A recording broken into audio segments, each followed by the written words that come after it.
নমস্কার, সুরজিৎ মান্না ক্রিয়েশনস চ্যানেলের পক্ষ থেকে তোমাদের সবাইকে সুস্বাগতম। আশা করি তোমরা সকলে ভালো এবং সুস্থ আছো। আমি তোমাদের জন্য এই ভিডিওটিতে তুলে ধরছি 2025 সালের ক্লাস 7-এর রায় ও মার্টিন প্রশ্নবিচিত্রা থেকে সেকেন্ড ইউনিট টেস্টের জন্য পরিবেশ ও বিজ্ঞান বিষয়ের একসেট প্রশ্নপত্রের সম্পূর্ণ সমাধান করছি।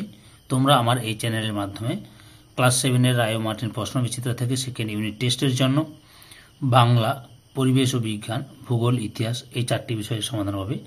অলরেডি আমি ভূগোলের সবগুলো সেট আলোচনা করে দিয়েছি, ইতিহাসে 2টো সেট বাকি আছে এবং পরিবেশ বিজ্ঞান আলোচনা করছি, আজকে শুরু করছি এবং বাংলাও শুরু করব। তাই তোমাদের কাছে অনুরোধ, তোমরা ভিডিওটি না টেনে পুরোটা দেখো। ভিডিওটি কেমন লাগলো কমেন্ট করে জানিও, ভিডিওটিতে লাইক দাও এবং শেয়ার করো এবং চ্যানেলে নতুন হলে চ্যানেলটিকে সাবস্ক্রাইব করে চ্যানেলের সঙ্গে যুক্ত হয়ে যাও। আলোচনা শুরু করছি। 213 নম্বর পেজের 2 নম্বর মডেল স্কুল নীল নলিনী বিদ্যা মন্দির এইচএস স্কুলের প্রশ্নপত্র সেটি আলোচনা করছি। এর আগে আমি 1 নম্বর সেটের প্রশ্নপত্রটি আলোচনা করে দিয়েছি। ওই ভিডিওটি দেখতে চাইলে আমার চ্যানেলের প্লে লিস্টে গিয়ে দেখে নাও, নাহলে এই ভিডিও ডিসক্রিপশনে লিঙ্ক দেওয়া থাকবে, ওখানে ক্লিক করেও দেখে নিতে পারো।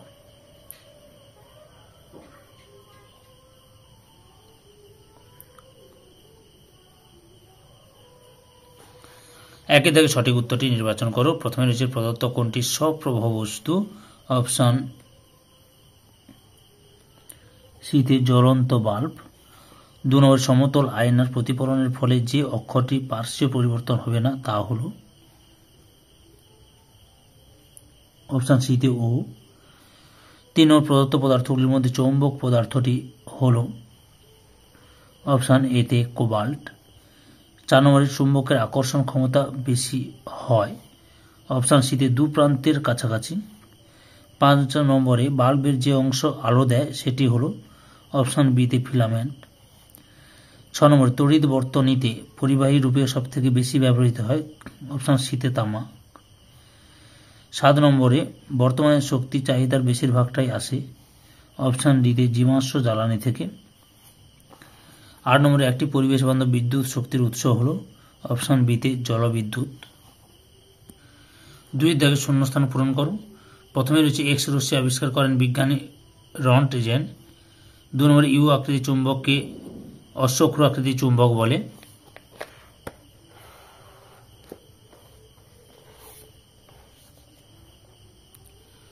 3 নম্বরে পেট্রোলিয়াম এক প্রকার জীবাশ্ম জ্বালানি। 4 নম্বরে বৈদ্যুতিক সার্কিটের নিরাপত্তার জন্য ফিউজ তার ব্যবহার করা হয়।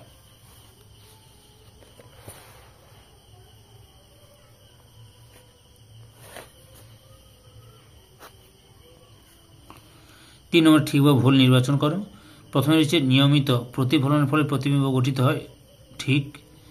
2 নম্বরে একটি দণ্ডচুম্বককে লোহার গুঁড়োর মধ্যে ডোবালে ওই দণ্ডচুম্বকটি সব জায়গায় সমানভাবে লোহার গুঁড়ো আটকে থাকবে, এটা হচ্ছে ভুল।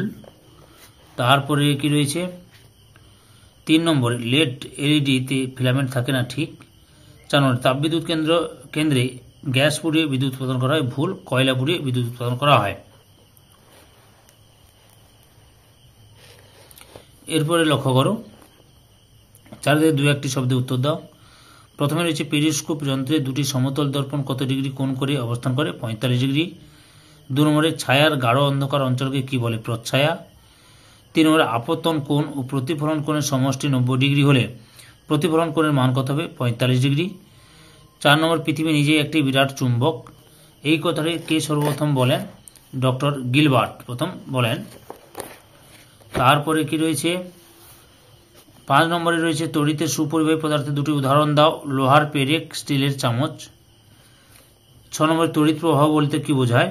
উত্তরটি লক্ষ্য করো। কোনো মাধ্যমের ভিতর দিয়ে তড়িৎগ্রস্ত বা তড়িদাহিত কণা বা আধানের নিরবিচ্ছিন্ন গতি বা স্রোতকে বলা হয় তড়িৎ প্রবাহ। তারপরে 7 নম্বরে একটি তরল জীবাশ্ম জ্বালানির নাম লেখো। পেট্রোলিয়াম। 8 নম্বরে বায়োগ্যাসের মুখ্য উপাদান কি? মিথেন। পরের প্রশ্ন 5 থেকে 2-3টি বাক্যে উত্তর দাও। প্রথমে রয়েছে আপতন কোণের মান 60 ডিগ্রি হলে প্রতিফলন কোণের মান কত? উত্তরটি লক্ষ্য করো।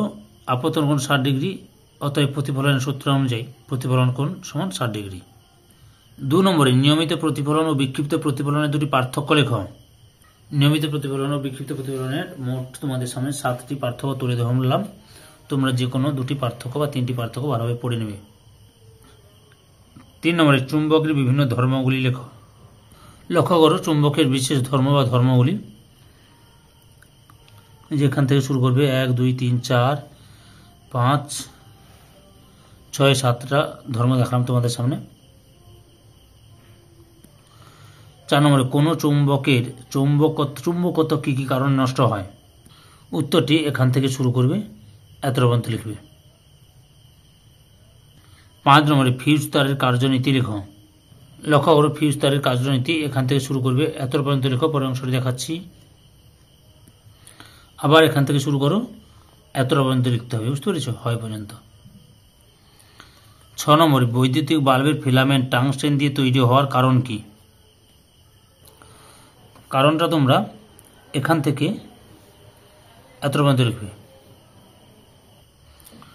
তারপরে 7 নম্বরে পরিবেশ বান্ধব শক্তি কাকে বলে, এর বৈশিষ্ট্যগুলি লেখো। এই যে পরিবেশ বান্ধব শক্তি কাকে বলে, এখান থেকে এত পর্যন্ত লিখবে। আর তার বৈশিষ্ট্যগুলি লক্ষ্য করো, বৈশিষ্ট্যগুলি এখান থেকে শুরু করবে, এত পর্যন্ত লিখবে। সরি এখান থেকে শুরু করবে, এত পর্যন্ত লিখবে। এই যে সহজলভ্য, বারবার ব্যবহার করা যায়, পরিবেশ দূষণ সৃষ্টি করে না, নিঃশেষিত হওয়ার সম্ভাবনা কম, এত পর্যন্ত লিখবে। পরের প্রশ্ন, স্কুলে যাতায়াতের পথে বা বাড়িতে দেখেছ এমন 3টি জীবাশ্ম জ্বালানির ব্যবহার লেখো। উত্তরটি দেখো, 3টি জীবাশ্ম তেল হলো বা জীবাশ্ম জ্বালানি হলো পেট্রোল, ডিজেল, কেরোসিন।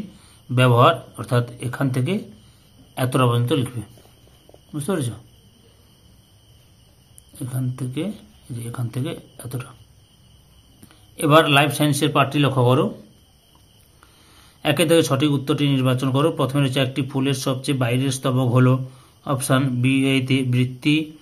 2 নম্বরে নিষেকের পর ডিম্বাশয়ে রূপান্তরিত হয়, অপশান বিতে ফলে। 3 নম্বরে একটি একবীজপত্রী বীজের উদাহরণ হলো অপশান ডিতে ধান। এবার 2 এর দাগে ঠিক বা ভুল নির্ণয় করো।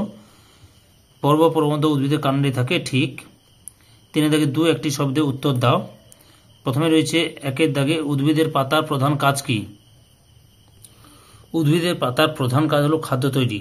ক্লোরোফিল যুক্ত হয়, পাতা সংশ্লেষ প্রক্রিয়ায় সরল জৈব শর্করা তৈরি করে। পরপর দেখে নাও পাতার কাজগুলো, বুঝতে পেরেছ? 2 নম্বরে একটি সম্পূর্ণ ফুলের 4টি স্তবকের নাম লেখো। বৃত্তি, ধলমণ্ডল, পুংস্তবক, স্ত্রীস্তবক।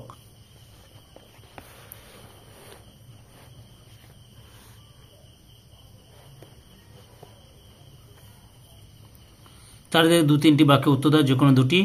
প্রথমে রয়েছে উদ্ভিদের মূল আমাদের রোজকার জীবনে কি কি কাজে লাগে। এই যে আমাদের রোজকার জীবনে মূলের কাজ, এখান থেকে শুরু করবে, সুন্দর করে পয়েন্ট করে দেওয়া আছে, এতটা পর্যন্ত লিখবে। পরের প্রশ্ন, স্বপরাগযোগ ও ইতর পরাগযোগ কাকে বলে? স্বপরাগযোগ কাকে বলে তোমরা কি লিখবে না, লিখবে যে একই ফুলে বা একই গাছের ভিন্ন ফুলে সংগঠিত পরাগযোগকে স্বপরাগযোগ বলে। আর ইতর পরাগযোগ কাকে বলে? একই প্রজাতিভুক্ত দুটি ভিন্ন উদ্ভিদের ফুলে সংগঠিত পরাগযোগকে ইতর পরাগযোগ বলে। পরের প্রশ্ন, আমাকে কেন সরল ফল বলা হয়? আমকে কেন সরল ফল বলা হয়? আমকে কেন সরল ফল বলা হয়? আমের ক্ষেত্রে একটি ডিম্বাশয় থেকে একটি মাত্র ফল গঠিত হয়, তাই আম সরল ফল। এছাড়াও লিচু, জাম সরল ফলের উদাহরণ। আমের গঠনের কয়টি অংশ দেখা যায়? দেখো, আম প্রধানত 2টি প্রধান অংশ দ্বারা গঠিত, ফলোত্বক এবং বীজ। বা ছকটা দিতে পারো, আম ফলোত্বক, বীজ। আবার ফলোত্বকের 3টি ভাগ করা যায়, বহিস্তক, মধ্যস্থক, অন্তঃস্থক। সম্পূর্ণ ভিডিওটি দেখে আমার চ্যানেলের পাশে থাকার জন্য তোমাদের সবাইকে অসংখ্য ধন্যবাদ।